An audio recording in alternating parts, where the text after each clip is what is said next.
Hello, and welcome to week 21 of Ari on TV. I'm Miss Jess. This week, we're exploring the idea of commitment with commitment to curiosity. In our religion, we act on this commitment by welcoming questions of wonder. Things like, what is God? Is there a God? How do we live a good life? Why do people die? How did the universe come to be? We encourage curiosity because you believe there are always new things to discover, new mysteries to explore. We love questions. So this week, I want to remind you to ask questions and make guesses. But first, welcome into this quiet place of beauty. We come from busy things. Pausing for a moment for the thoughts that quiet brings. Our chalice lighter this week is Charlie. We light this chalice for the warmth of love, the light of truth, and the energy of action. Do you ever just look around you and wonder, do you think, where does gravity come from? Or what was here before the beginning of everything? What mysteries do you wonder about the most? Is it easy or hard for you to say, I don't know? Do you have a grown-up who helps you wonder and ask questions? Have you ever looked up at the stars and wondered what they're made of? Or how far away they are? Or if other people are seeing the same objects as you at the same time? These are some of the questions our special guest this week is interested in. Mr. Harold is here. He's an astronomer. Do you know what that is? It's a person who enjoys looking at and asking questions about the sky. My name is Harold Williams, and I am a member of the UUCSJS. I've been for several years, and I want to talk to you today about a man named Clyde Tombaugh. In the early 1900s, he made one of the most important scientific discoveries up until that time. When he was a young man, or a child, he lived on a farm in Kansas. So the skies above him at night were very dark, and he wondered what all this stuff was, these bright points of light and other things he could see. So he borrowed a telescope. Now at that time, telescopes were probably hard to find, so I'm sure he was quite determined. But then he discovered that wasn't enough to take care of his curiosity. So when he was a teenager with his father, they built a larger telescope in his backyard. And even though it got better results, it still didn't ease his curiosity. So when he became a man old enough to leave home, he found a job at an observatory. An observatory is a building that houses different telescopes. And he got his job just doing anything, odd job, anything that he needed, or that people needed. But eventually he learned how to use all the telescopes and different devices they had set around the observatory. And one night he was assigned to take a special telescope called an astrograph and photograph the night sky. Scientists had long suspected that there was another planet out there beyond the orbit of Neptune. They knew this because after observing the planets for years and years and years, they're very easy to predict what their orbits should be. But they noticed Neptune wasn't exactly right in its movements. So they knew something had to be out there pulling on Neptune. And they had an idea they knew where it was, but it was so faint they couldn't see it in their telescopes or couldn't find it. So Clyde took this astrograph and started photographing the night sky in the area of where they thought it would be. And when he had, either in the daytime or in nights when it was cloudy and he couldn't work, he would look at the photographs and see if anything changed. And one night he noticed that one of the little faint points of light had moved. And he looked at more of his photographs and realized overnight, over a period of several nights, that it kept moving. So now they knew where this object was, so they could find it with their telescopes, and they were able to confirm that it was a ninth planet, and they called it Pluto. And that was a big discovery at the time, and especially with the telescopes they had at the time, it was a very difficult thing to do. And I also want to mention that when Clyde was an adult, he and his wife helped establish a UU congregation in Las Cruces, New Mexico. So he was a very important person in the church in his area. Now, a little bit about my interest. I grew up as a Missouri farm boy, and I had similar dark skies, and I was curious about what was up there.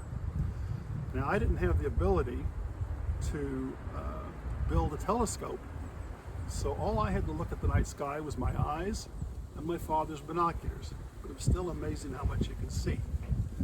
Now later, when I went to college, I took an astronomy course and was able to use the college's telescopes, and I was just fascinated. But as I got older, I wanted something of my own. I could go out whenever I wanted and look through telescopes. So I, probably started in 1990. I started in the hobby of being an amateur astronomer. So I'm going to turn around now and show you what I have now, just to show you how far my interest has gone. So we're going to switch positions here. And this is what I have today. Now, over the years, I've had many different telescopes, but I have a small refractor and 2 reflector type telescopes. Now, if you decide you would get interested in something like this, I'm going to make a couple of suggestions. Number one, there's an astronomy club in South Jersey. It's called the South Jersey Astronomy Club. And when we get COVID behind us, and they start having public meetings again in Belle Plaine State Forest, if you know where Lake Nummi is, near there. And they'll have 20, 30 telescopes set up, and you can just walk in and look through them. No charge, don't have to be a member. But I want to show you something that I use the most. Despite having these very good instruments, I'm going to show you what I use the most, and my recommendation would be for you, this is where to start. This is what I use the most often. Just a small pair, it's a good pair of binoculars, but it's a small one. And on them, to give you a good size to start with, this says 10 by 50. Makes them light enough to hold up for a long period of time. They're big enough to see some dim things. And you'd be surprised how much you can see out there with just a pair of binoculars. You can go on the internet and just look up binocular objects or some similar search, and you'll get a list of 50 to 100 things you can see the year round. And you can also find a chart of the night sky to show you where things are. And if you decide this is not an interest to you, you still have a pair of binoculars to try bird watching, or you can use it when you travel. So one way or another, this is a good thing to have in your house. So I'm going to say goodbye now, and happy times. So much to explore around us, right? Thanks, Mr. Harold. We UUs like wondering about things so much, it's even one of the sources of our faith. It says the direct experience of that transcending mystery and wonder, affirmed in all cultures, which moves us to a renewal of the spirit and an openness to the forces which create and uphold life. I think you know our song this week. It's all about that mystery and wonder.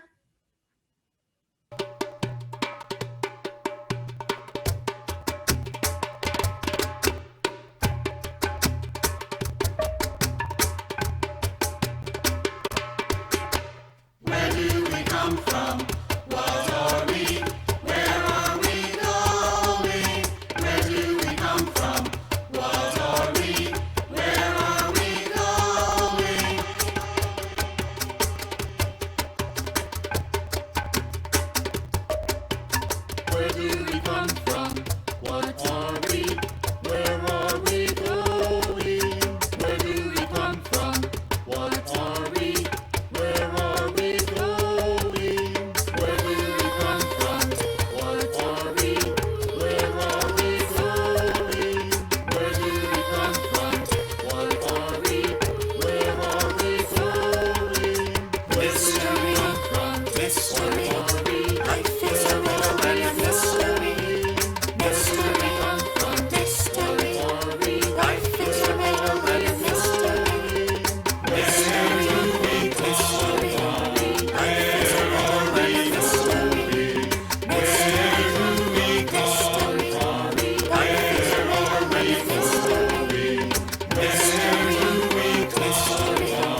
Well, that's it for our show this week. I hope you'll make a commitment to stay curious and ask lots of questions.